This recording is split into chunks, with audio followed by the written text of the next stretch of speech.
අයිබෝවන් සුබුදැස්සනක් වාසනාවන්ත ජයග්‍රාහි දවසක් ප්‍රාර්ථනා කරනවා. ඔබ හැම දිනෙකටම නිරෝගී දවසකුත් අපි ප්‍රාර්ථනා කරනවා. මේ දිනවල නිරෝගීකම පිළිබඳව වැඩියෙන් කතා බහ සිද්ධ කරන කාල සීමාවක් හේතුව ඔබ අපි හැම දිනෙකම දන්නවා කොරෝනා වසංගතය. සංචරණ සීමා දැඩිව ක්‍රියාත්මකයි. අද දවසෙත් ඔබ මහමගේ නැත්තම් පාරිතොට යන්න උත්සාහ කරනවා නම් හිතනවා නම් අනිවාර්යෙන්ම ආයතනයෙන් නිකුත් කරපු ලිපියක් නැත්තම් විශේෂිත හැඳුනුම් පතක් මේ දේවල් පාවිච්චි කරන්න. එහෙම නැතුව ඔබ නිකරුණේ නිදැල්ලේ මහමග ගමන් කිරීමට උත්සාහ කරන්න එපා. හේතුවක් ඇතිව සංචරණ සීමා දැඩි කරලා තියෙන්නේ කොරෝනා ව්‍යාප්තිය අවම කරන්න. දැන් ඊයේ දවසෙත් අපිට අහන්න ලැබෙනවා කොරෝනාව නිසා කොරෝනාව හේතුවෙන් අපේ රටේ මරණ 43ක් සිද්ධ වෙලා තියෙනවා. ඒ ඇතුළුව සමස්ත රටේම සිද්ධ වෙලා තියෙන මරණ ප්‍රමාණය 1484යි. මේ මරණ අතරිනුත් අපි විශේෂයෙන් දකින විශේෂී තත්ත්වයක් තමයි මේ බොහෝ අවුරුදු 60ට වැඩි පිරිසක් ඒ වගේම විවිධ බෝ නොවන රෝග සහිතව ඉඳපු බොහෝ පිරිසක් තමයි මේ විදිහට මේ යන විශේෂයෙන්ම දියවැඩියාව ආශ්‍රිත රෝගීන් විශාල ප්‍රමාණයක් මේ මරණ අතර තිබෙන බව වෛද්‍යවරුන් පවසනවා. ඒ තොරතුරු අපිට සනාථ වෙන ඔවුන් පිළිබඳව අධ්‍යයනය කරනකොට මොකක්ද හේතුව? අපි මේ පිළිබඳව අද දවසේදී කතා කරන්න සූදානම්. ඇයි මේ විදිහට දියවැඩියාව වගේම අනිකුත් බෝ නොවන රෝග තියෙන විශාල පිරිසක් කොරෝනාව හින්දා මේ යන්නේ? අපි මේ පිළිබඳව කතා කරන්න අද 7 වෙනි පැය මැදිරියට ආරාධනා කළා ශ්‍රී ලංකා දියවැඩියා සහ හෝමෝන පිළිබඳ වෛද්‍යවරුන්ගේ විද්‍යායතනයේ සභාපතිතුමන්ට ඒ වගේම දියවැඩියාව සහ හෝමෝන රෝග පිළිබඳ විශේෂඥ වෛද්‍ය චමින්ද ගරුසිංහ මහත්මයාට ඔබතුමන්ට සුබ දැසනක් ප්‍රාර්ථනා කරනවා. වෛද්‍යතුමාට දැන් බොහෝ දෙනෙක් අහන කාරණාව තමයි ඇයි කොරෝනා හින්දා මේ විදිහට බෝ නොවන රෝග තියෙන විශාල පිරිසක් මේ යන්නේ. අර අවසානයේ අපි මේ යන පිරිසගේ තොරතුරු දත්ත ලැබුණාම කොවිඩ් නියුමෝනියා තත්ත්වයක් කියලා සටහන් වෙනවා. ඊට අමතරව දියවැඩියාව හින්දා ඇතිවෙච්ච සංකූලතා හින්දා හදවත් රෝග හින්දා ඇතිවෙච්ච සංකූලතා හින්දා මේ සංකූලතා බලපානවා කොරෝනාව හින්දා මේ යන්නේ. මොකක්ද හේතුව? ඇයි මෙහෙම වෙනත් බෝ නොවන රෝගයක් හින්දා කොරෝනා ආසාදනය වෙච්ච පිරිස් මේ යන්නේ? රජත් මෙහෙමයි අපි එක දෙයක් පැහැදිලිව කියන්න ඕන මුලදිම දියවැඩියාව තිබුණා කියලා හරි වෙන බෝනෝන රෝග තිබුණා කියලා හරි අධික රුධිර පීඩනය තිබුණා කියලා හරි කොරෝනා වැඩිපුර වැළඳෙන්නේ නැහැ. ඒ කියන්නේ කොරෝනා වැළඳෙන පුජ්‍යලයට ඒක වැළඳෙන්නේ අපි දන්නවා මේ සම්ප්‍රේෂණය වෙන ආකාරය.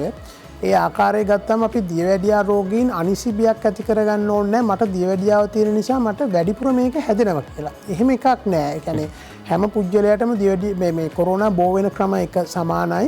එතකොට ඒක බෝ වෙන්නේ ඒ ආකාරයට. ඒක දියවැඩියාවට නෑ. නමුත් ප්‍රශ්නේ තියෙන්නේ දියවැඩියා රෝගීන්ගේ සංකූලතා ප්‍රමාණය. ඒ කියන්නේ කොරෝනා හැදුනොත් අපි දන්නවා සාමාන්‍ය වෛරස් මේ ලෙඩක් වගේ වැඩි ප්‍රමාණයක් සාමාන්‍ය තත්ත්වයට පත් වෙනවා. ඒ දවස් ගාන ගියාට පස්සේ උණ හැදිලා රෝග ලක්ෂණ ඇවිල්ලා සාමාන්‍ය ප්‍රමාණයට පත් වෙනවා. ඊටාම සුළු ප්‍රමාණයක් තමයි අසාධ්‍ය තත්ත්වයට එන්නේ. එතකොට අපි දියවැඩියා රෝගීන් ගත්තම දියවැඩියා රෝගීන් අර අසාධ්‍ය තත්ත්වයට පත් වෙන ප්‍රවණතාව 3-4 ගුණයක් වැඩි සාමාන්‍ය කෙනෙකුට වඩා. ඒක වෙන්නේ දියවැඩියාව තිබුණු පළියටම වෙන්නේ නැහැ. ඒක වෙන්නේ දියවැඩියාව හරියට පාලනය නැති අය. ඒගොල්ලෝ හොයාගෙන තිනවා අපි බලනවා HbA1c කියලා කියන අගයක් අපි අර සීනි බලනවා වගේ රුධිරයේ HbA1c එකකින් තමයි අපි බලන්නේ කොච්චර දියවැඩියාව පාලනය වෙලා තියෙනවද කියලා. ඒතර HbA1c හොඳ නැති අය දියවැඩියා කියන්නේ වැඩි කට්ටියට මේකෙන් හැදෙන සංකූලතා වැඩි කියලා හොයාගෙන තියෙනවා. අර වෛද්‍යතුමා පාලනය කියලා අදහස් කළේ මොකද්ද? දැන් විශේෂයෙන් අපි දන්නවා සමහර රෝගීන් ඉන්නවා අවුරුදු ගාණක් තිස්සේ දියවැඩියා රෝගීන් පෙළෙන පිරිස්. දැන් විතර අවුරුදු 30ක් විතර. ඒ පිරිස් අර මේ අවශ්‍ය බේත් නිසි මාත්‍රාවටත් අරගන්නවා වෙන්න පුළුවන්. ඒ බේත් අරගත්ත පමණින් පාලනය කියන දේ එනවද කොහොමද? එහෙම අපේ රටේ තියෙන වැඩේ තමයි අපේ රෝගීන් අපි වෛද්‍යවරයෙක් බෙහෙතක් නිර්දේශ කරාම ඒ බෙහෙත අවුරුදු ගානක් ඔබ කිව්වාගේ අවුරුදු 30 ගන්න පිරිසුත් ඉන්නවා. ඒ කියන්නේ ඔයගොල්ලෝ හිතාගෙන ඉන්නවා දැන් මේ කොලේ අරගෙන ඒක ෆොටෝකොපි කරලා ලැමිනේට් කරලා ඔක ෆාමසියට දුන්නම 2012 ලියුව එකට දැන් දුන්නත් ඒකට බෙහෙත් ගන්න පුළුවන් ලංකාවේ. වෙන රටවල් වල බෑ. ඉන්දියාවෙත් බෑ සමහරලාට. නමුත් ලංකාවේ පරණ ඕනම කොලයකට බෙහෙතක් දෙනවා.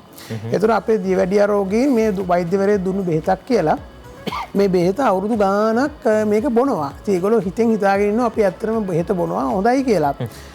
ඒක සම්පූර්ණයෙන් වැරදි. ඒක අපේ තියෙන අපේ සිස්ටම් එකේ තියෙන ප්‍රශ්නයක්. ඉතින් එහෙම බෙහෙත් එහෙම දීර්ඝකාලීනව ගත්තට වැඩක් නැහැ. අපි පාලනය කොච්චර තියනවාද කියලා නිතර බලන්න ඕන. පාලනය බලන්න එකක් බ්ලඩ් ෂුගර් එක ලෙවල් එක සීනි බලන්න ඕන නිතර. ඊට අමතරව තවත් නිර්ණායක තියෙනවා. සීනි විතරක් නෙවෙයි. අපි අර මං කිව්ව එක HbA1c පරීක්ෂණයෙන් බලන්න පුළුවන් යම් කිසි කාලයක් තුළ ඒ කියන්නේ පහුගිය මාස 3 පාලනය කොහොමද කියලා. ඒ වගේම ඒගොල්ලොන්ගේ කොලෙස්ටරෝල් මට්ටම බලන්න ඕන. ඒ වගේම රුධිර පීඩනය අනිවාර්යෙන් බලන්න ඕන. ඒ වගේම වෙන සංකුලතා හැදෙනවද කියලා බලන්න ඕන. වකුගඩු පරීක්ෂා කරන්න ඕන. ඇස් පරීක්ෂා කරන්න ඕන. පාද පරීක්ෂා කරන්න ඕන. ඒ වගේ වෙන වෙන දේවල් ගොඩක් තියෙනවා. ඉතින් ඒක හරියට කරනවා නම් අර නිර්ණායක හොඳ තත්ත්වයේ තියෙනවා නම් දියවැඩියා රෝගීන්ට තියෙන මේ අවදානම අඩුයි.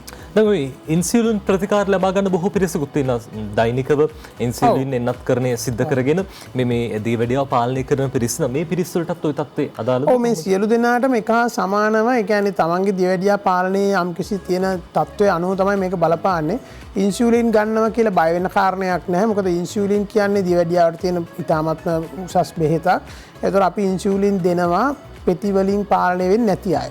ඉතින් සාමාන්‍යයෙන් පෙති දීලා සමහරු පාලනය වෙනවා, සමහරු පාලනය වෙන්නේ නැහැ. පාලනය වෙන්නේ නැති වුනම අපි මේ ඉන්සියුලින් වලට මාරු කරන එක කිසි වරදක් නැහැ. හැබැයි ඉන්සියුලින් ගන්න අය අනිත් අයට වඩා පොඩ්ඩක් පරීක්ෂාකාරී වෙන්න ඕන. මොකද ඒගොල්ලෝගේ සීනි එක ඉහළ පහළ යන ප්‍රවණතාව වැඩි. ෆ්ලක්චුවේෂන් වැඩි. ඒතර අඩු වෙන්න පුළුවන් අවශ්‍ය වෙලාවට. ඒ වගේම වැඩි වෙන්නත් පුළුවන්. ඒතර ඒක ආහාරයට අනුරූපව එක ගන්න ඕනේ යම් කිසි කාලයක් තුල. ඒ වගේම ඉන්සියුලින් ගන්න අය සාමාන්‍යයෙන් වෙන අයට වඩා පෙතිය ගන්න අයට වඩා උදේ සීනි මට්ටම මැන බලන්න ඕන. හොඳයි. කොරෝනා මේ වෛරසය ආසාදනය වුණාම කොහොමද දියවැඩියා රෝගීන්ට බලපාන්නේ මේ තත්ත්වය? ඔය සාමාන්‍යයෙන් අපි කියන්නේ ඒගොල්ලන්ට සිවියර් ඩිසීස් වැඩි කියලා. ඒ කියන්නේ දියවැඩියා රෝගීන්ගෙන් මම කිය 3 ගුණයක් ඒගොල්ලන්ට වැඩි. ඒ කියන්නේ අපි ඔක්සිජන් අවශ්‍ය වෙන ශ්වසන අමාරු ඇති වෙන්න තියෙන ප්‍රවණතාව දියවැඩියා රෝගීන්ට වැඩි. මොකද ඒගොල්ලොන්ගේ ප්‍රතිශක්තියේ ඒ කියන්නේ ඒගොල්ලොන්ගේ තියෙනවා අපි කියනවා ඉන්ෆ්ලමේෂන් කියලා. ඇඟේ සෛලවල තියෙන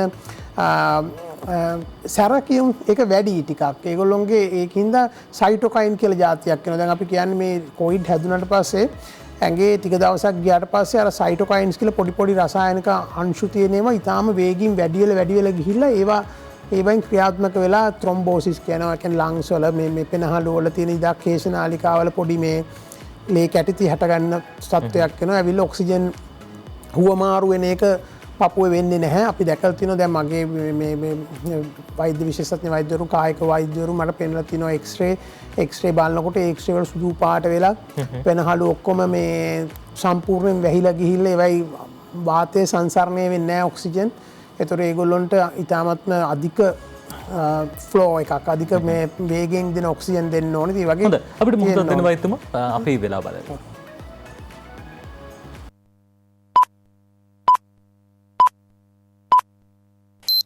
Lactogro Comfort Pro සතුටින් සිටින්නයි සතුටින් වැඩෙන්නයි from Nestle. හොඳ අපි කතා කරමු. ඔව් ඒ වගේ සංකූලතා එන්න තියෙන ප්‍රවණතාව දියවැඩියා රෝගීන්ට වැඩි. ඒ වගේම අපි දැකලා තියෙන තව දෙයක් තමයි මේ දියවැඩියා විතරක් නෙමෙයි අනිත් වෛරස් වලටත් මේක පොදුයි. නමුත් මේ වෛරස් රෝග හැදුනා නමුත් මේ කොවිඩ් වලට පමණක් නෙමෙයි ඊට ඉස්සෙල්ලා හැදුනා SARS කියලා එකක් 2002 වගේ 3 වගේ. ඒවත් මේ වගේ ඒවා. ඊට පස්සේ MERS කියලා හැදුනා මිඩල් ඊස්ට් එක්වල එකක්. ඒ හැම එකේම ඒගොල්ලෝ නිරීක්ෂණය කරලා තියෙනවා දියවැඩියා නැති අයටත් දියවැඩියා හැදෙනවා කියලා. ඒ කියන්නේ අපි දැකලා තියෙනවා අපේ රෝහලෙත් ඉන්න ඔය වගේ මේ රෝගීන් කීප දෙනෙක්. ඒ කියන්නේ ඒගොල්ලෝ ඇත්තටම දියවැඩියා නැති අය. දියවැඩියා නැති අයටත් මේකෙන් අග්න්‍යාශයට බලපාලා කොවිඩ් රෝගයෙන් ඒගොල්ලෝගේ සීනි තාම ඉහළ මට්ටමට ගිහිල්ලා අපේ හිටිය අවුරුදු 30 ගානක මේ කාන්තාවක් එයාගේ දියවැඩියාව හොඳටම වැඩිලා කීටෝඇසිඩෝසිස් තත්ත්වයටම ගියා මේ කොවිඩ් නිසා. ඒ කියන්නේ දියවැඩියා ඒක සුව කළ හැකි තත්ත්වද දියවැඩියාව ඒ රෝගී තත්ත්වය? ඒ තත්ත්වයට එනකොට ඉතින් රෝගියා අනිවාර්යයෙන්ම රෝහලේ තමයි ඉන්නේ. රෝහලේ ඉතින් වෛද්‍ය අධීක්ෂණය යටතේ ඉන්නකොට ඉතින් ඒට අවශ්‍ය ප්‍රතිකාර හම්බ වෙනවා. ඒ තත්ත්වයේ ගෙදරදී නෑ. නමුත් ඒ රෝගීන්ගේ දියවැඩියාව කාලයක් තියෙයිද සුව වෙයිද කියලා අපිට තාම කියන්න අමාරුයි. දැනට මම කියන රෝගියාගේ නම් හොඳටම අපි ඉන්සියුලින් දීලා නමුත් දැන් හොඳ තත්ත්වයට ඇවිත් තියෙනවා. එහෙම වෙනවා. හොඳයි අර දැන් ඔබතුමා විශේෂයෙන්ම හෝමෝන රෝග පිළිබඳවත් වැඩිපුර කතා කරන දැන් දියවැඩියාවෙන්ද වැඩිපුරම සංකූලතා ඇති වෙන්නේ කොරෝනා ආසාදනය වුණාම නැත්නම් අර අපි දකිනවා මේ හදවත් රෝග ආශ්‍රිත බොහෝ පිරිසක් ඉන්නවා සහ බොහෝ නොවන රෝග අර හෝමෝන මගින් නැති වෙන රෝග බොහෝ ප්‍රමාණයක් තියෙන පිරිසුත් ඉන්නවා කොරෝනා ආසාදනය වෙච්ච වැඩිම සංකූලතා ඇති වෙන්නේ දියවැඩියා රෝගීන්ට. මම හිතන්නේ දියවැඩියාව තමයි අංක 1ටම වගේ තියෙන්නේ. ඊට පස්සේ හෘද රෝග තියෙනවා රුධිර පීඩනය. ඒ වගේම කල්පවතින ශ්වසන රෝග අපි කියනවා COPD ඒ වගේ අපි සිගරට් පානය නිසා දුම් පානය නිසා හටගන්නවා මොකක් හරි හේතුවක් නිසා පෙනහළු වලට බලපෑමක් තියෙන රෝගවල දී මෙම මේ තත්ත්වය උත්සන්න වෙනවා. දියවැඩියාවට ආසන්න වශයෙන්ම හෘද රෝගීන්ටත් මෙම මේක දරාගන්න බැරි තත්ත්වයක් තියෙනවා. ඒකෙන් කියන්නේ මේ හැම රෝගීන් බය වෙන්න ඕනේ අපි මේ හැදුනොත් ඉවරයි කියලා තත්ත්වයක් නෙවෙයි. නමුත් ප්‍රවණතාව වැඩි. ඒ කියන්නේ ICU වලට යන්න ඒ කියන්නේ සාමාන්‍යයෙන් හොඳ නොවි ඉහළ ප්‍රතිකාර මට්ටමක ප්‍රතිකාර අවශ්‍ය වෙන තියෙන ප්‍රවණතාව මේ රෝගීන්ගේ ඉතාම වැඩි. අර ඔබතුමා සඳහන් කරන විදිහට මේ හැම දියවැඩියා රෝගියෙක්ටම සංකුලතා ඇති වෙන්නේ නැතුව ඇති සමහර වෙලේ. නෑ එහෙම නෑ. අර මේ සිරුරේ තියෙන ප්‍රතිශක්තිය දරා ගැනීම හැකියාව මේ හැම දෙයක්ම මේ දේවල් වලට බලපාන. දැන් වෛද්‍යතුමා මේ දැන් අපි දකිනවා දැන් මේ දිනවල බොහොම සාර්ථක වෙන්නත් කරන්නේ සිද්ධ කරගෙන යනවා. දැන් දියවැඩියා ආශ්‍රිත රෝගියෙක් වෙන්නත් කරන්නේ සිදු කිරීම හොඳ දෙයක්ද කොහොමද? දැන් මේ බොහෝ දෙනෙක් කියන කාරණාව තමයි විදේශ විශේෂඥයන් පවා එන්නත් කරන්නේ තමයි කොරෝනාව මර්ධනය කරන්න තියෙන සාර්ථක විසඳුම කියලා. දියවැඩියා රෝගියෙක් වෙන්නත් කරන්නේ සිද්ධ කළොත් ප්‍රශ්නයක් නැද්ද? ඔව් මම පළවෙනිම අර දෙවෙනිට හපු එක ගැන වචනයක් කියන්නම්. එන්නත් කාරණේ තමයි ලෝකේ තියෙන සාර්ථකම ප්‍රතිකාරය කියලා. ඇත්තටම මෙම වෛරසය අපි එළියට එනකොටම විද්‍යාඥයෝ මේ වෛරසය කියන්නේ මොකක්ද කියලා හොයාගෙන තිබුණේ. මේක ප්‍රෝටීන් වලින් හැදිච්ච කොපුවක් රවුමක් තියෙනවා. ඒක ඇතුලේ බටේට තියෙනවා ස්පයික් ප්‍රෝටීන් කියලා જાතියක්. ඇතුලේ තියෙනවා ඔය මේ නියුක්ලියික් ඇසිඩ් කියන එක. ඒ කියන්නේ නාෂ්ටිකමය ද්‍රව්‍ය කැට කොටසක් තියෙන අජීවී දෙයක් මේ වෛරසය කියන්නේ. ඉතින් මේක ගැන ඇත්තටම එනකොටම වෛද්‍ය විශේෂඥයෝ පිට රටවල් වල මේක හොයාගත්තා මොකද්ද මේක හේතුව කියලා.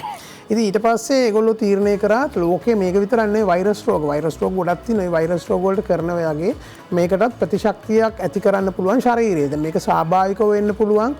අපිට රෝගේ හැදුනම වෛරස් එක ඇඟ ඇතුළට ගියාම අපේ ඇඟේ තියෙන සෛල මේ ක්‍රියාත්මක වෙලා ඒකට අවශ්‍ය ප්‍රතිදේහ නිපදවනවා. ඒතර ඒ ප්‍රතිදේහ වල කොටසක් අඩු වීගෙන යනවා. තව කොටසක් තියෙනවා. ඒකට කියනවා මෙමරි සෙල්ස් කියලා જાතියක් තියෙනවා. ඒ වගේ එක ඒවා දන්න විශේෂඥයෝ ඉන්නවා අපිට වඩා. එහෙම කළා ඒක ප්‍රතිදේහ හැදෙනවා ස්වාභාවික ප්‍රතිදේහ. ඉතින් වෛරස් එක මේ වැක්සින් එකෙන් කරන්නේ ඒ වගේම වෛරසයේ කොටස් සමහර ඒවා ස්පයික් ප්‍රෝටීන් කියන ඒවා වටේ තියෙන ඒවා ගන්නවා සමහර ඒවා සම්පූර්ණ වෛරසය ගන්නවා. නමුත් මේක අජීවී එකක්. අජීවී එකක් අරගෙන ඒ ප්‍රෝටීන් කොටසක් අරන් මිශ්‍රණයක් කරලා අපි සරල භාෂාවෙන් කිව්වොත් අපිට එන්නත් කරනවා. එතකොට මේ එන්නත් කරාම අපේ ශරීරය හිතා ගන්න ඕන වෛරස් එක ආව කියලා වගේ. එහෙම කියලා ශරීරයෙන් ඒකට අවශ්‍ය ප්‍රතිදේහ නිෂ්පාදනය කරගන්නවා. නිෂ්පාදනය කරලා තියා ගන්නවා. ඉතින් ඕක තමයි වෙන්නේ. ඉතින් මේක සයන්ටිෆිකලි මේක තමයි ලෝකේ තියෙන උසස්ම මේ ප්‍රතිකාරය. ඉතින් අපි නජිත් දන්නවා අපේ ශ්‍රී ලංකාවේ තියෙන අමුතුම කොට්ටාසයක් ජීවත් වෙනවා. අපි විවිධ මේවට ගිහිල්ලා සෑහෙන අපි කාලේ නාස්ති කරා. අපි එක මේ වෙන ප්‍රතිකාර වර්ග කියලා කිසිම පදනමක් නැති දේවල් වලට ගිහිල්ලා අපි මේක කරනකොට ලෝකයේ වෙන රටවල් දියුණු රටවල් වෛරස් එකට වැක්සින් එක කරා යමු වෙලා ඇත්තටම දැන් වෙන රටවල් වල දැන් එංගලන්තේ තත්ත්වය ඉතාමත්ම සාර්ථකයි. ඇමරිකාව ඒ වගේ රටවල් වල ඒගොල්ලෝ මාස් ගලවන තත්ත්වයට පත් වෙලා තියෙනවා. ආර්ථිකයේ අත තත්ත්වයට පත් වෙලා තියෙනවා. ඒ ඔක්කොම වෙලා තියෙන්නේ වෛරස් නිසා. දැන් කර නවසීලන්තයේ කොරෝනා තුරන් කළා මේ සංගීත ප්‍රසංග පවත්වනවා. දැන් මේ වෛරස් මේ වැක්සින් ගත්තම දැන් වැක්සින් වර්ග ගොඩක් තියෙනවා. දැන් වැක්සින් එක කම්පැනි වලින් වැක්සින් හදනවා. දැන් අපි වරද්දක් තියෙන මේ වැක්සින් ඔක්කොම හදන්නේ පෞද්ගලික සමාගම් වලින්. දැන් මේ අපතර මේ වෛද්‍ය විද්‍යාව දියුණු වෙන්න ගොඩක් බලපාලා තියෙන්නේ මේ වගේ සමාගම්. ඒ සමාගම් වලින් ඒගොල්ලෝ ලාභය සඳහා කරන දෙයක්. ඒකෙන් ඒගොල්ලෝ පරීක්ෂණ කරලා ඒගොල්ලෝ මේම කරලා වැක්සින් එක හදලා තරඟකාරීත්වයෙන් එළියට දානවා වැක්සින්. ඉතින් මේ වැක්සින් එක නිකන් දාන්න නැහැ. වැක්සින් එක පරීක්ෂණාත්මකව තහවුරු කරලා මේකෙන් හොඳ වෙනවා කියලා තමයි දාන්නේ. ඉතින් ඒක බලලා රටවල් වල දියුණු රටවල් යුරෝපයේ රටවල් ඒ වගේ රටවල් සෑම එකම ඒ දත්ත විශ්ලේෂණය කරලා මේ වෛරසයේ මේ වැක්සින් එක හොඳයි කියලා තත්ත්වයට ආවට පස්සේ ඒගොල්ලෝ ඒක අනුමත කරනවා. ඉතින් අනුමත කරාම ඒගොල්ලෝ ඒ රටට ඒක ඕඩර් කරනවා. එහෙම කරලා ඊට පස්සේ තමන්ගේ ජනතාවට ලබා දෙනවා. ඒතර මේ ජනතාවට ලබා දෙන එකත් දියවැඩියාව එක්කිනාටද දෙන්නේ අවුරුදු 80ට වැඩි එක්කිනාටද දෙන්නේ ගමේ අඳුරන කියන එක්කිනාටද දෙන්නේ එහෙම කියන එක තීරණය කරන්න ඕන ඒකට ඒ ඉන්න බලධාරී. දැන් මම කියනවා එක්සත් රාජධානී තත්ත්වය දැන් UK වල එහෙ දැන් අපේ ජනතාව බෙදලා තියෙනවා කණ්ඩායම් 9කට. ඒ කියන්නේ 9 groups තියෙනවා. ඒ groups වල උඩටම ඉන්නේ ඔය 80ට වැඩි කට්ටිය. ඊට පස්සේ කෙයා හෝම්ස් වල ඉන්න කට්ටිය කියන්නේ වැඩිහිටි නිවාස වල ඉන්න කට්ටිය. එහෙම වෙලා අපේ දියවැඩියා කට්ටිය ඉන්නේ 6 වෙනි group එකේ. 6වෙනි ගෲප් එකේ ඉන්නවා දියවැඩියා කට්ටිය. ඒක 16 සිට 65 දක්වා දියවැඩියා තියෙන සියලුම දෙනාම 6වෙනි කණ්ඩායමේ ඉන්නවා. එතකොට එක්සත් රාජධානියේ මේ වැක්සින් එක දෙනකොට ඉස්සෙල්ලාම අර විදියට තමයි ගියේ. අර කට්ටියට දෙන ප්‍රමුඛතා පිළිවෙල. ඒ ප්‍රමුඛතා පිළිවෙල ඇත්තටම සෞඛ්‍ය බලධාරීන් විසින් ඒ දත් ඔක්කොම සහක බලලා මේ දියවැඩියා රෝගීන්ගේ මරණය වැඩි වෙනවා කියලා හිතලා තමයි දියවැඩියා රෝගීන් ටික උඩට දාලා තියෙන්නේ. එහෙම කරලා ඒකේ ක්‍රමානුකූලව ඒගොල්ලෝ ඒ ස්ටෙප් වයිස් තමයි ඒක දීගෙන එන්නේ. දැන් දියවැඩියා රෝගීන් ඔක්කොම අප්‍රේල් වෙනකොට ඒ හරිය පහු කරලා ඉවරයි. ඒ වගේම අපි ගත්තොත් දියුණු කියන්නේ උගත් පුද්ගලයෝ ඉන්න රටවල් වල වෙන අපිට මේක ඒ වගේ ඒ රටවල් වල එහෙම ක්‍රමවේද තියෙනවා. දැන් කැනඩාවේ එහෙමයි. ඒ වගේ රටවල් වල ඒ රිස්ක් එක වැඩි අය ඉස්සල්ල වැක්සිනේට් කරනවා. කළා දැන් පල්ලෙහාට ඇවිත් තියෙන්නේ. ළමයින්ගේ මට්ටමට. මොකද ළමයින්ගේ මේකෙන් එන සංකූලතා තියෙන ප්‍රමාණය ගොඩක් අඩුයි. නමුත් ළමයින්ගේ සම්ප්‍රේෂණය වෙන්න පුළුවන්. දැන් අපි ළමයින්ට හැදලා මොකක්වත් උනේ නැති වුණාට ඒගොල්ලෝ ඒක වාහක වෙන්න පුළුවන්. ඒගොල්ලෝ අරීමේ ගෙනියන්න පුළුවන්. ඒක නිසා ඒගොල්ලෝ පහළ වයසට ඇවිල්ලා තිනවා. ඉතින් ඒකේ දියවැඩියා කියන කැටගරි එක හැමතැනම තියෙනවා. ඒත් දියවැඩියාට ඇත්තටම ප්‍රමුඛතාවය දෙනවා වැක්සින් වල.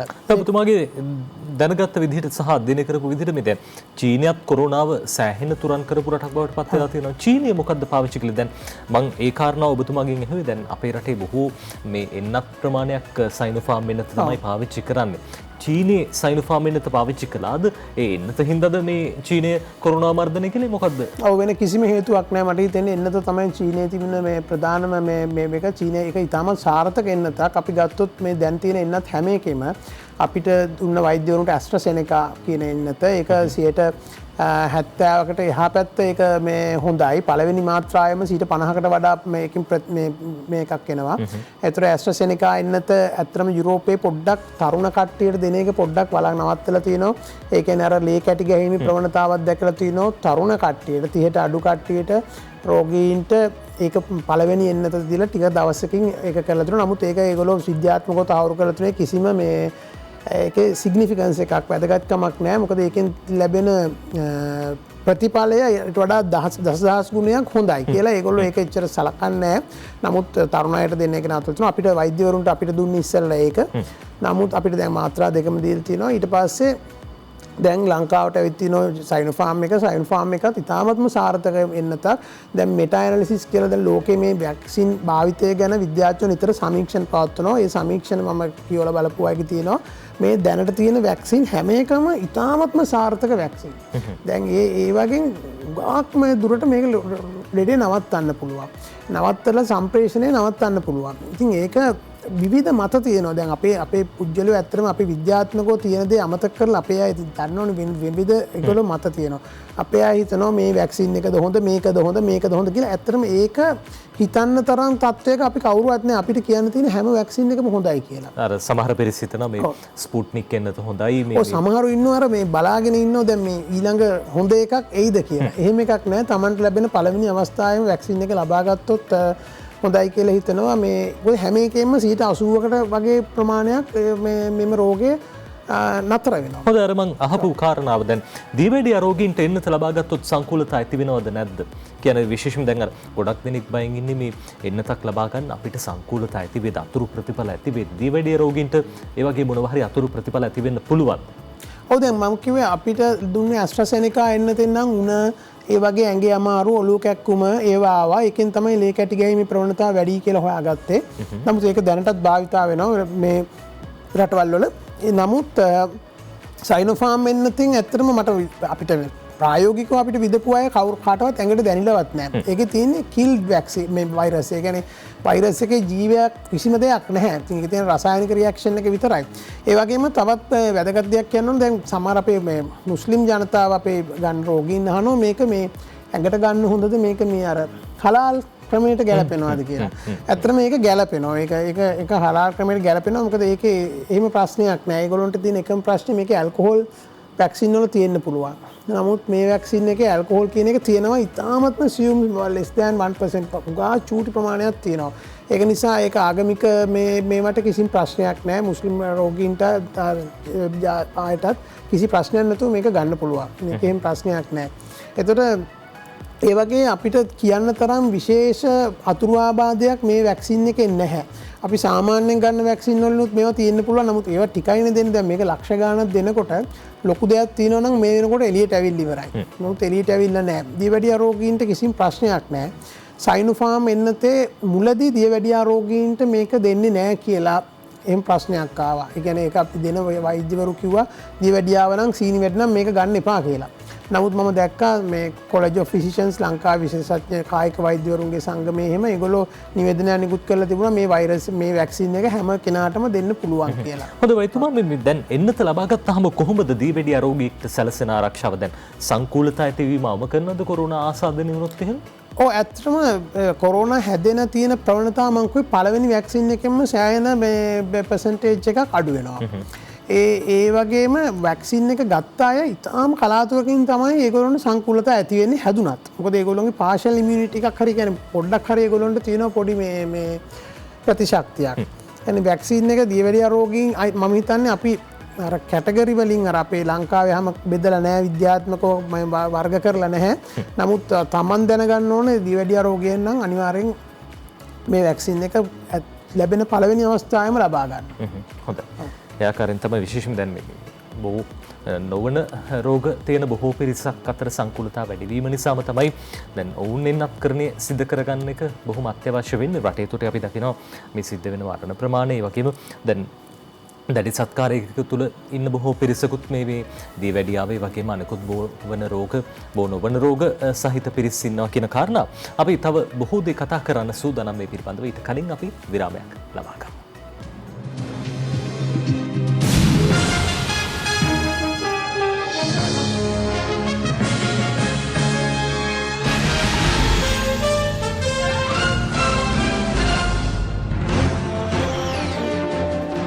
ඔබටත් එකතු වෙන්නේ 7 වෙනි පැය සමගින් අද 7 වෙනි පැයට එකතු වෙන්නේ ශ්‍රී ලංකා දියවැඩියා සහ හෝමෝන පිළිබඳ වෛද්‍යවරුන්ගේ විද්‍යායතනයේ සභාපතිතුමන් ඒ වගේම දියවැඩියාව සහ හෝමෝන රෝග පිළිබඳ විශේෂඥ වෛද්‍ය චමින්ද ගරුසිංහ මහත්මයා අපි එතුමන් එක්ක බොහෝ දේ කතා කළා. විශේෂයෙන් දැන් කොරෝනාව ව්‍යාප්ත වෙන කාල සීමාවක් හින්දා බෝ නොවන රෝග තියෙන බොහෝ පිරිසක් ඉන්නවා දියවැඩියාව ඒ වගේම හෝමෝන ආශ්‍රිත රෝග මේ හැම දිනෙකම දැන් ගත කරන්න ඕන කොහොමද ඒ පිළිබඳව කතා කරමින් හිටියේ. වෛද්‍යතුමා දැන් විශේෂයෙන්ම මේ සංකූලතා තියෙන රෝගීන් මේ බෝ නොවන රෝග තියෙන ඒ බොහෝ පිරිසක් මේ කාලේ සමහර වෙලාවට දැඩි පීඩනයකින් පසු වෙන්න පුළුවන්. ෆාමසි විවෘත කළ තියෙනවා. හැබැයි බෙහෙත් ප්‍රමාණය අඩුයි. විශේෂයෙන්ම ඉන්දියාවේ කොරෝනා දැඩි ලෙස ව්‍යාප්තියක් සිද්ධ වෙන හින්දා අපේ රටට වැඩිපුරම ඖෂධ ගෙන්නන්නේ ඉන්දියාවෙන්. ඖෂධ සීමා සහිතයි. දියවැඩියාවට පාවිච්චි කරන ඖෂධ හොයාගන්න නැහැ. ඒ වගේම දැන් ගෙදර හිටියොත් එහෙම වෙනදාට අවශ්‍ය මේ අත්‍යවශ්‍ය දේවල් මිලදී ගන්න බොහොම පහසුවෙන් හැකියාව තිබ්බා. හැබැයි දැන් බොහෝ දෙනෙක්ට අර චූම් පාන් රතේන පාන් එහෙම තමයි කන්න වෙලා තියෙන්නේ. දියවැඩියාවට මේකත් බලපානවා. කොහොමද දියවැඩියාව ආශ්‍රිත රෝගීන් දැන් මේ කාලේ ගත කරන්න ඕනේ සහ කොහොමද ඒ සෞඛ්‍ය පුරුදු පවත්වාගෙන යන්න ඕනේ? ඔව් ඇත්තට මේක දෙආකාරයෙන් දියවැඩියා රෝගීන්ට බලපානවා. එකක් තමයි Tamanට අවශ්‍ය ඖෂධ බලන්න අවශ්‍ය රුධිර පරීක්ෂණ ඒ වගේ ඒවට තියෙන ඒවට ළඟා වෙන්න බැරි කම. ඇක්සස් එක නැති වෙන එක. ඒ කියන්නේ ඒකට Tamanට තියෙන මේ හෙල්ත් කෙයා එකට Tamanගේ ක්ලිනික් එකට යන්න විදියක් නැහැ. බෙහෙත් ගන්න විදියක් නැහැ. වෛද්‍යවරුන් හමු වෙන්න විදියක් නැහැ. ඒ ප්‍රශ්නේ ඉතාමත් තදබල ප්‍රශ්නයක්. ඒක අපි දියවැඩියාවෙන් වෙන මේ කොරෝනා වලින් වෙන මරණ අනුපාතයට වඩා වෙන්න පුළුවන් තත්ත්වයක් එන්න පුළුවන් අරව නිසා. ඒ කියන්නේ අපි નિયમિત වර්ධි ප්‍රතිකාර ගන්න නැත්නම් සීනි බලන්න නැත්නම් ඒ වගේ මේ ඖෂධ වල ප්‍රශ්න එනවා නම් ඒක බලපාන්න පුළුවන්. ඒ වගේම වෙන අමාරුවක් වුණාම වෛද්‍යවරයෙක් කරා යන්න තියෙන හැකියාව. ඒ කියන්නේ දැන් පපුවේ අමාරුවක් තියෙන එක්කෙනා දැන යන්න පුළුවන් වෙන්න ඕන වෛද්‍යවරයෙක් ගාවට ඉක්මනට ගිහලා ECG එකක් කරන්න සමහර පපුවේ අමාරුව හෘද රෝගයක් නොවෙන්න පුළුවන්. නමුත් ඒකට යන්න ඕනනේ. ඉතින් ඒව කෙරෙන්නේ නැහැ. ඒක එක ලොකු ප්‍රශ්නයක්. ඇක්සස් නැතිකම. ඊළඟ ප්‍රශ්නේ තමයි අර තියෙන ජීවන චර්යාවේ ප්‍රශ්නේ, ලයිෆ් ස්ටයිල් එකේ ප්‍රශ්නේ. ඉස්සර වෙනද ඇවිද හිටපු අයට ඇවිදින්න විදියක් නැහැ. පාරේ ඇවිදින්න බෑ, කොහෙවත් ඇවිදින්න බෑ. ඊට පස්සේ ගෙවල් ඇතුලේ ඉන්න තියෙන්නේ. ඊට පස්සේ ආහාර වශයෙන් ගත්තම අර නජිත් කිව්වා වගේ කන්න තියෙන චූන් පාන් තමයි කන්න තියෙන්නේ. අපේ දියවැඩියා රෝගීන් තාම ආසාවෙන් ඕක කනවා. නමුත් ඒවෙන් වැඩි වෙනවා. ඉතින් ඒ ප්‍රශ්න දෙකම තියෙනවා. ඒ නිසා රෝගීන් මේ ගැන ඉතාමත්ම දැනුවත් වෙන එක ඉතාම වැදගත්. නැත්නම් ඒකලුන් ලොකු ප්‍රශ්නයක් වෙනවා. එකක් ඖෂධ හරියට ගැනීමේ අවශ්‍යතාවය. ඒතර ඖෂධ අපි සෞඛ්‍ය අමාත්‍යාංශයෙන් ගිය සැරේ අපි ඖෂධ යැව්වා ගෙවල් වලට තැපැල් කරලා. නමුත් අපේ වැඩේ තියෙන අපේ රෝගීන් යැව්වට බොන ප්‍රමාණය ඉතාමත් අඩුයි කියලා තියෙනවා. ඒකේ මං හිතන්නේ ඒකේ සාර්ථකත්වය පිළිබඳ සෞඛ්‍ය අමාත්‍යාංශයෙන් මේක තීරණය කරලා මේ සැරේ එහෙම ඖෂධ යවන තත්වයක් නැහැ. විශේෂයෙන් ඉන්සුලින් වගේවා මේ තැපැල් කරනවා කියන එක ලේසි වැඩක් නෙවෙයි. ඒ තැපැල් කරාම ඒවා මේ අනිත් බෙහෙත් තැපැල් කරාම අවශ්‍ය තත්ත්වයන් පවත්වාගෙන යනවද? ඒකෙන් ඇත්තටම කොච්චර ඉෆෙක්ටිව්ද කියන එකේ ප්‍රශ්නයක් තියෙනවා. නමුත් දැන් අපේ සායන ඔක්කොම අරලා තිනවා. සායන වලට රෝගීන් එනවා. ඇත්තටම ඊයේ දවසෙත් සායන ප්‍රමාණයක් ආවා අපේ රෝහලට. ඉතින් ඒගොල්ලෝ ඇවිල්ලිවලා බෙහෙත් තරන් යනවා. එකම ප්‍රශ්නේ තියෙන්නේ අපිට ඇතුළට අරගෙන බලලාර වෙනද වගේ කරන්න අමාරුයි. මොකද අපේ සායන ඉතාම කුඩායි. ගොඩක් ලංකාවේ තියෙන දියවැඩියා සායන ඒ සායන දැන් අපේ ගත්ත වෛද්‍යවරුම ඉන්නෝ 10ක් විතර. අර මේ වෙනද වගේ සමීපව නිරීක්ෂණය කරන්න බෑ. මීටර දෙකේ දුර තියාගෙන තමයි කරන්න බෑ. ඉතින් ඒක නිසා අපිට සිදු වෙලා තියෙනවා එළියට ගිහිල්ලා අරගෙන ඉවරලා මේ බලලා ප්‍රෙෂර් බලලා. නමුත් අත්‍යවශ්‍ය වශයෙන්ම කරන්න ඕන දේවල් කීපයක් තියෙන එකක් රුධිර පීඩනය බලන්න වෙනවා, සීනි බලන්න වෙනවා, විවිධ ප්‍රශ්න තියෙනවා නම් එන්න වෙනවා. ඇත්තටම සෞඛ්‍ය අමාත්‍යාංශයෙන් අපේ මේ යන විමසුව අපේ දියවැඩියා රෝග විශේෂඥවරුන්ගේ මේ විද්‍යායතනය අපි නියෝජනය කරන. ඉතින් අපි අපේ අදහස් දුන්නා මෙම රෝගියෙක් ඇත්තටම මේ රෝගීන් බලන ෆ්‍රීකවන්සි එක මේ කාල සීමාව ඈත් කරන්න. අපි මාස්පතා බලන වෙනුවට හොඳට පාලනය වෙච්ච රෝගීන් ඇත්තටම මාස කිහිපයකට කල් දාන්න පුළුවන් මේ අවස්ථාවේ. නමුත් ඒක අදාළ වෙන්නේ හොඳටම සීනි පාලනයේ තියෙන රෝගීන්. ඒ කියන්නේ HbA1c වැලියු එක අගේ හොඳට තියෙන අය. ෆාස්ටින් බ්ලඩ් ෂුගර් එක 100 කිට්ටුව තියෙන අය. රුධිර පීඩනය සාමාන්‍ය හොඳට පාලනය වෙච්ච අය. නමුත් කිසිම මේ ගර්භණී කාන්තාවක් ඒ වගේම සීනි ඉහළ පහළ යන අය මේ සීනි සංකූලතා තියෙන අය ඒගොල්ලොන්ට ඒක කරන්න බෑ. නමුත් බහුතරයක් රෝගීන් අපිට පොඩ්ඩක් ඈත් කරන්න පුළුවන් මේ අවස්ථාවේ. සෞඛ්‍ය අමාත්‍යාංශය ගැන කටයුතු කරගෙන යනවා බෝනෝන රෝග ඒකකයේ. ඒ වගේ දේවල් කරලා අපිට ක්ලිනික් වල තියෙන මේ තදබදේ පොඩ්ඩක් අඩු කරගන්න පුළුවන් අවස්ථාවක් වෙලා තියෙනවා මේ වෙලාවේ. නමුත් කොහොම හරි තමන්ගේ බෙහෙත් ටික ගන්න ඕන. ඒකට දැන් මං හිතන්නේ එන්න පුළුවන් මේ මම දැකලා තියෙන දැන් අපේ ක්ලිනික් වල රෝගීන් එනවා ඒවා දීලා අපේ තියෙන පොත්තේ පෙන්නලා ඇවිල්ලා බෙහෙත් ටික අරගෙන යන්න පුළුවන්. අපි බලාපොරොත්තු වෙනවා හොඳට පාලනය තියෙන අයට අර වෙනදට වඩා වැඩි කාලයකට බෙහෙත් දීලා මේ කාලේ පන්න ගන්න. හොඳයි. අපි දන්නවා දැන් රටේ දැඩි සංචාරන සීමා ක්‍රියාත්මක වෙන මොහොතක්. හැබැයි ඔබේ අර බෙහෙත් තුණ්ඩුව නැත්තම් ඒ පොත නැත්තම් ඒ ලබා දීලා තියෙන කාඩ් එක පෙන්නලා පොලිසියට හෝ ඒ ආරක්ෂක අංශ වලට පෙන්නලා ඔබට ගමන් කිරීමේ හැකියාව තියෙනවා. සායන මගහැර ගන්න එපා. ඔබේ සෞඛ්‍ය තත්ත්වය පිළිබඳව විශේෂයෙන්ම සායන තියෙන්නේ තමන් ජීවත් වෙන ප්‍රදේශයට ඉතාම ළඟනේ. මම දන්නේ නීති අනුකූලව දැන් මේකේ තියෙන මේ ගයිඩ්ලයින්ස් මේ සංචාරන සීමා ගැන අතරම තීරණය කරන්නේ අපි නෙවෙයිනේ. වෛද්‍යවරු නෙවෙයි. අපිට ඒක තීරණය කරන්න හැකියාවකුත් නැහැ.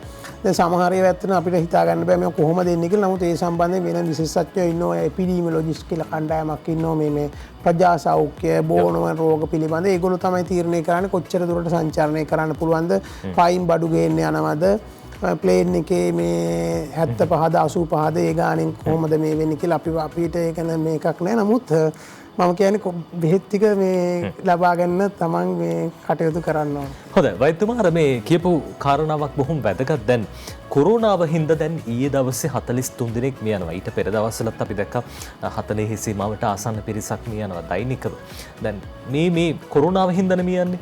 දැන් බෝ නොවන වෙනත් රෝග වලින් මිය යන පිරිස මේ හා සමානද මීට වඩා වැඩිද? අපි හදවත් රෝග ඒ වගේම දැන් විශේෂයෙන්ම දැන් මේ කාලේ බෝ වෙන රෝග ඩෙන්ගු ගැනත් බොහෝ වෙලාවට කතා බහ සිද්ධ කරනවා. වැඩි ආශ්‍රිත මරණ සිද්ධ වෙනවා. මේ කොරෝනාව ගැන විතරයිද අපි කතා කරන්නේ? අනිකුත් රෝග ගැන මේ පිරිස ගැන කතා කරන්නේ නැද්ද?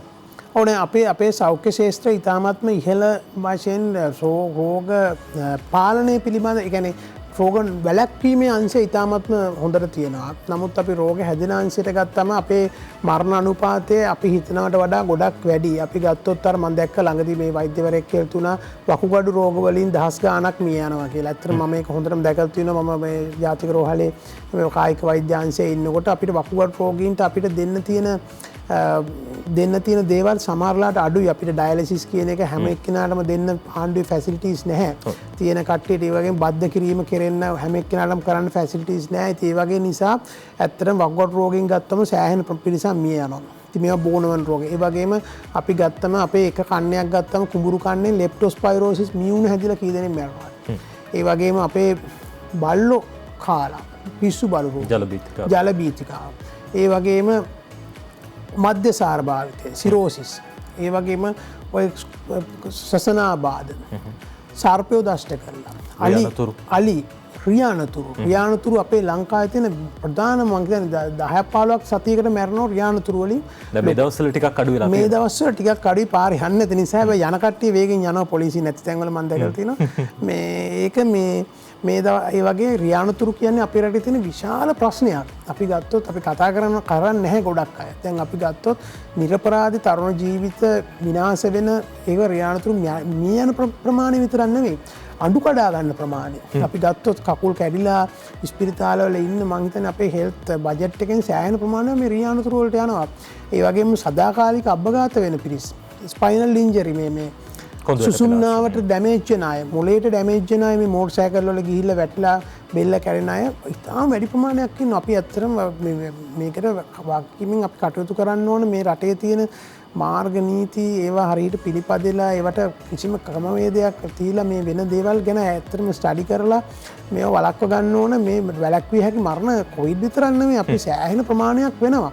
දැන් අපි කොවිඩ් මරණයක් කියන එක අපිට දැන් අපි චක්‍රලේඛනයක් මම දැක්ක ඇවිල්ලා තියෙනවා මේ මරණය කොවිඩ් වලින්ම වුණාද කියලා තහවුරු කරගන්න කියලා. දැන් මේ වගේ රෝගයක් හැමතැනම තියෙනකොට අපි ගත්තොත් රෝගීන් පුද්ගලයන් 100ක් ගත්තොත් 50කට කොවිඩ් ආසාදනය වෙලා නම් මෙම රෝගියෙක් වෙන බෝ නොවන රෝගයකින් මිය ගියොත් අපි කියනවා හෘදයාබාධයක් හැදිලා මිය යනවා.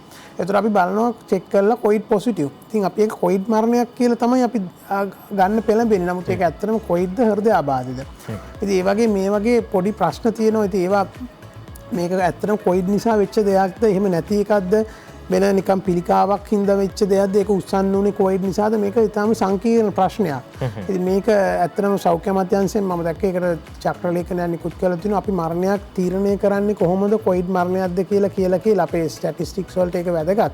එහෙම කියලා නමුත් අර ඔබ නජිත් කිව්වා වගේ ඉතාම වැදගත් ප්‍රශ්නයක්. අපේ රටේ වළක්වා ගත හැකි මරණ සෑහෙන ප්‍රමාණයක් තියෙනවා. අපේ රටේ දැඩි මේ කියන්නේ සෞඛ්‍ය ඉම්ප්‍රූව් කරන්න ගොඩක් දේවල් තියෙනවා. විශේෂයෙන් දැඩි සත්කාර ඒකක අපි ගත්තොත් ICU ඇඳන් කොච්චර තියෙනවද ලංකාවටම අපි ලංකාවට ගත්තොත් ඇත්තට ඉතා කිසිම ප්‍රමාණවත් නෑ. ඒ අංශය දියුණු වෙන්න ඕනේ. ඒවා මම හිතන්නේ ආණ්ඩුව ඒක ගැන කටයුතු කරගෙන යනවා. හොඳයි. මේ අවස්ථාවේ බොහෝ වෙලාවට අපිට හිතන දේ තමයි වෛද්‍යතුමා මේ ජනතාවගේ නොසැලකිල්ල හින්දා මේ දේවල් සිද්ධ වෙන්නේ. ජනතාව සැලකිලිමත් වෙනවා නම් මේ දේවල් වළක්ව ගන්න පුළුවන්. රජයකට කරන්න පුළුවන් සීමාවක් තියෙනවා. වෛද්‍යවරුන් විදිහට ඔබතුමන්ලට කරන්න පුළුවන් සීමාවක් තියෙනවා. ආරක්ෂක අංශ වලට බලන්න පුළුවන් සීමාවක් තියෙනවා. හැබැයි අපි අපේ විමසිලිමත්භාවය වැඩි කරගෙන අපි පරිස්සම් වෙනවා නම් හොඳයි කියන කාරණා විශේෂයෙන් මේ දවස්වල බොහෝ දෙනෙක් කතා වෙනවා.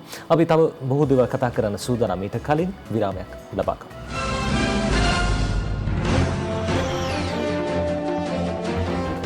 ඔබනාසත් එකතු වෙන්නේ 7 වෙනි පැය සමකින් දියවැඩියාව සහ හෝමෝන රෝග පිළිබඳ විශේෂඥ වෛද්‍ය චමින්ද ගරුසිංහ මහත්මයා දවසේ 7 වෙනි පැයට එකතු වෙන්නේ. දියවැඩියාව ආශ්‍රිත රෝගීන්ට දැන් මේ කාලේදී බලපාන බොහෝ දේ පිළිබඳව අපි කතා කළා. වෛද්‍යතුමා දැන් ඔබතුමන් අර කතා කරනකොට කියපු දෙයක් තමයි දැන් බොහෝ පිරිසක් දියවැඩියා රෝගීන් ඉන්නේ ගෙදරට වෙලා නිවසට වෙලා සමහර විට මේ දැන් මේ මොහොත වෙනකොටත් රූපවාහිනී ඉදිරියේ ඉස්සරහා මේ පුටුවක වාඩිලා තමයි ඉන්නේ. ව්‍යායාම කරනවා අඩුයි. ආහාර රටාවත් වෙනස් වෙලා කලින්ට වැඩිය. සමහරට කලින් හිතන්න ඉඩ තිබ්බා සෞඛ්‍යමත් ආහාර රටාවක් ගැන හිතන්න බොහෝ ඉඩකඩ තිබ්බා. හැබැයි දැන් ගෙදර ආහාර තියෙන සීමිත ප්‍රමාණයක්. මේ ප්‍රමාණයට හරියන්න ආහාර මේ අනුභව කරන්න බොහෝ දෙනෙක් පෙළඹෙනවා. ගේ ගාවටම අර අපි අර කලින් කිව්වා වගේ පාන් අලෙවි කරන පාන් පිටි මේ බොහෝ නිෂ්පාදන තියෙන වාහන එනවා, චුම්පාන් වාහන එනවා. මේ දේවල් එක්ක කොහොමද රෝගියෙක් ගත කරන්න ඕනේ? මොන වගේ සෞඛ්‍ය පුරුදුද පවත්වගෙන යන්න ඕනේ? දියවැඩියාවේ තියෙන ප්‍රධානම දේ තමයි අපි කියන්නේ ඒක ඩිසිප්ලින්. ඒ කියන්නේ විනය. දියවැඩියා රෝගීන්ට මම ගොඩක් කියන්නේ තමයි දියවැඩියා රෝගීන්ට දැන් අපි අර කියන්නේ ගර්භණී මාතාවක් ගෙදර ඉන්නකොට බබා හම්බෙන්න ඉන්න කාන්තාවක් ඉන්නකොට ප්‍රදේශයේ ඉන්නෝ මේ මිඩ්වයිෆ් නෝනා. මිඩ්වයිෆ් නෝනා ඇවිල්ලා බලලා ගෙදර පරීක්ෂා කරලා භ්‍රූණ චලන තියනවාද කියලා එහෙම ලියලා වාර්තාවක් තියෙනවා. නමුත් දියවැඩියා රෝගියාට කවුරුවත් ගෙදරට එන්නේ නැහැ. ඒතකොට දියවැඩියා රෝගියා තමන් කරන්න ඕන. ඒක තමයි ප්‍රශ්නේ. දියවැඩියා රෝගියාගේ තමන් තමයි තමන්ගේ රෝගය ගැන බලා ගන්න ඕන. කවුරුවත් මේක ඇවිල්ලා මේ අර වගේ ඇවිල්ලා ප්‍රජා සෞඛ්‍ය වගේ ඇවිල්ලා කවුරුවත් කියන්න කෙනෙක් නැහැ. ඒතකොට තමන් දැනගන්න ඕන තමන් ආහාර ගන්නේ කොහොමද? ඖෂධ ගන්නේ කොහොමද? රුධිරයේ සීනි මට්ටම බලන්නේ කොහොමද? ව්‍යායාම කරන්නේ කොහොමද? ඉතින් මේක මේ සංචරණ සීමා නිසා යම් තාක් දුරට මේ සීමා වෙනවා තමයි. දැන් අපි ගත්තොත් ආහාර. අපි රෝගීන් දැන් මගෙන් බේත් ගන්න ඉන්න කට්ටිය ටික දවස් වෙලා ගිහලා අවුරුදු 20ක් වැඩියා තියෙන එක්කෙනත් අහනවා පොඩ්ඩක් වෙලා ගිහිල්ලා මේ දැන් මොනවද කන්න ඕන? දැන් අහනවා දැන් මම මොනවද කන්න ඕන කියලා. ඉතින් ඇත්තටම මෙම රෝගීන් මට වඩා දන්නවා මොනවද කන්න ඕනේ නැත්තේ කියලා. නමුත් කරන්නේ නැහැ. ඒතර රෝගීන් සියලු දෙනාම දන්නවා තමන්ගේ ආහාරවල තියෙන්න ඕන මොනවද කියලා. අපේ දියවැඩිය රෝගීන් සියලුම දෙනා දන්නවා සීනි පැන් රස කන්න 100%ක් කන්න නරකයි. නවත්තන්න ඕන. ඒ වගේම පිෂ්ඨ සහිත ආහාර පුළුවන් තරම් අඩුවෙන් ගන්න ඕන. ඒ වගේම සියලුම බීම වර්ග. ගෙදර හිටියයි කියලා පැණි බීම, ෆෘට් ජූස්, ඒ බීම සීනි දාලා හදන බීම වර්ග නවත්තන්න ඕන. ඊට පස්සේ ওই පිෂ්ඨ සහිත පාන වර්ග තියෙනවා. එක එක ඒවායි තියෙනවා මෝල්ට් එක දාලා තිරිඟු පිටි දාපු බීමවල්. ඒව නවත්තන්න ඕන. ඒ වගේම ආහාරයෙන් ওই දැන් පාන් වගේ ඒවා ගන්න එපා කියලා කියන්න බෑ. පාන් පෙත්තක් දෙකක් එක වේලකට ගත්තට ප්‍රශ්නයක් නෑ. පාන් භාගයක් ගන්න නරකයි. පාන් 3 කාලක් එහෙම ගන්න රෝගීන් ඉන්නවා. ඒ වගේම ආහාර ගැන Taman දන්න දැනුමේ හැටියට පුළුවන් තරම් Taman කන්ට්‍රෝල් කරගන්න ඕනේ මේ වෙලාවේ. නැත්තම් ඔක වැඩි වුණොත් ඊට පස්සේ ප්‍රශ්නයක්. ඒ වගේම ව්‍යායාම ගත්තම තමන්ට සමුගා රෝගීන්ට කරන්න පුළුවන් ව්‍යායාම තියෙනවා. ඒ කියන්නේ ගෙදර ඇතුළේ ඉඳන් කරන්න පුළුවන් ව්‍යායාම තියෙනවා. ඒක දැන් අර දැන් මෙච්චර අන්තර්ජාලයේ බලන කට්ටියට ඔය YouTube ඒ වගේ තියෙනවා 10 minutes exercise කියලා දාලා බලන්න පුළුවන්. එහෙම නැත්නම් තමන්ගේ විවිධ ඇප් වර්ග තියෙන home workouts කියලා තියෙනවා. workout කියලා ඒවා ඒ දන්න කට්ටිය. එහෙම නැති අයට වත්ත පිට ඉඩ තියන අයට ඕන තරම් ගෙදර වැඩක් කරොත් ගහකට පෝර දැම්මොත් තනකොළ නෙළුවොත් ඒ ඔක්කොම ව්‍යායාම. ඒ වගේ තමන් ගෙදර ඉන්නකොට ප්‍රයෝජනවත් දෙයක යෙදී සිටින්න ඕන සියලුම දෙනාම. මම කියන්නේ අර ෆ්ලැට්ස් වල ඒ කියන්නේ දැන් ගොඩක් මේ මහල් නිවාස වල ඉන්න අයට පොඩි ප්‍රශ්නයක් තියෙනවා. නමුත් ඒගොල්ලන්ටත් ඒ ඇතුලේ කරන්න පුළුවන්. මම දැකලා තියෙනවා මහල් නිවාසේ ඇතුලේ ඇවිදින පිරිස ඉන්නවා. ඇතුලේ කාර් පාක්ස් වල ඇවිදින කට්ටිය ඉන්නවා. ඒ වගේම මේ තමන්ට ගැළපෙන විදිහට ව්‍යායාමයක් කරන්න බැරි කමක් නැහැ. අනිත් එක ඖෂධ ගැන ඉතාමත්ම සැලකිලිමත් වෙන්න ඕන. ඖෂධ වෙනදට වඩා Taman නියමිත මාත්‍රාවෙන් ඖෂධ ගන්න ඕන. හරියට ගැන සැලකිලිමත් වෙන්න ඕන. ඊළඟ එක තමයි සීනි මැන බැලීම ගොඩක් රෝගීන් ගාව තියෙනවා මැෂින්. තව ඔබතුමා කියන කාරණා බොහොම වැදගත්. මොකද රුධිරේ සීනි මට්ටම පරීක්ෂා කිරීම බොහොම වැදගත්. සමහරවිට අර අධික දියවැඩියාව තියෙන රෝගීන්ගෙත් අර පාලනයේ වැඩි හින්දාම සමහරවිට පහළ යන්න පුළුවන්. මේ පහළ ගියොත් ඒකත් බලපානවා නේද? ඒකත් ප්‍රශ්නයක්. ඒකට කියනවා මන්ද මధుරක්. එහෙම නැත්නම් හයිපොග්ලයිසීමියක් කියලා. ඒක වෙන්න පුළුවන් විශේෂයෙන් අපි ඉන්සියුලින් ගන්න රෝගීන්ගේ වෙන්න පුළුවන්. විවිධ බෙහෙත් ගන්න රෝගීන්ගේ අනවශ්‍ය වෙලාවට සීනි බහින්න පුළුවන්. ගොඩක් රෝගීන්ට ඒක දැනෙනවා. ඒගොල්ලෝ දන්නවා ඔළුව කැක්කුම එනවා, පපුව ගැහෙනවා, දාඩිය දානවා, අධික බඩගින්න, කලන්ත ගතිය, ඒ වගේ දේවල් එනවනේ. ඒ කියන්නේ ඕනට වඩා සීනි බහිනවා කියලා. ඒ අවස්ථාවේ සුළු දෙයක් ආහාරයට ගන්න ඕන. සීනි සහිත දෙයක්. සමහරවිට උගක්ම දරුණු විදිහට නැත්තම් සීනිම අවශ්‍ය නැහැ. නිකන් පිෂ්ඨ සහිත ආහාරයක් ගන්න පුළුවන්. උගක්ම අමාරු නම් ග්ලූකෝස් ටිකක් දක්වා ගන්න පුළුවන්. අරගෙන ඒක යථා තත්ත්වයට පත් කර ගන්න පුළුවන්. ඉන්සියුලින් මාත්‍රාව පොඩ්ඩක් එහා මෙහා කරන්න පුළුවන්. ඒ වගේ අවස්ථාවක අපි ඕනට වඩා සීනි බහිනවා නම් වෙවුලලා දාඩිය දාලා එනවා නම් ඉන්සියුලින් විදලා පැය 2-3කට පස්සේ ඉන්සියුලින් මාත්‍රාව 2-3ක් ඒකක අඩු කරන්න පුළුවන්. ගොඩක් රෝගීන් ඕක දන්නවා, ඒගොල්ලෝ කරනවා. ඒ වගේම ගෙදර සීනි බලනකොට අපි විශේෂයෙන් බලන්න ඕන ප්‍රධාන වශයෙන් ෆාස්ටින්. ඒ කියන්නේ උදේ निराහාරව බලන සීනි එක තමයි ඊටාම් වැදගත්. ඒතර ඒක 100 ආසන්නයේ තියාගත්තා නම් හොඳටම ඇති. සාමාන්‍යයෙන් කෑමෙන් පස්සේ තියෙන එකක් 140 වගේ මට්ටමක තියෙනවා නම් 180ට අඩු නම් මේ අවස්ථාවේ ඇති කියලා අපිට හිතන්න පුළුවන්. ඒතර බ්ලඩ් ප්‍රෙෂර් බලන මැෂින් තියෙන කට්ටිය අයගේ 140 90ට වඩා අඩුවෙන් තියෙනවා නම් අපි ඇත්තටම දියවැඩියා කායට කියන්නේ අපි 120 70 120 80 වගේ ගානට ගන්න කියලා. නමුත් අර වගේ මට්ටමට අඩුවෙන් තියෙන නම් හදිසියේ වෛද්‍යවරයෙක් බලන්න අවශ්‍යතාවයක් නැහැ. හොඳයි.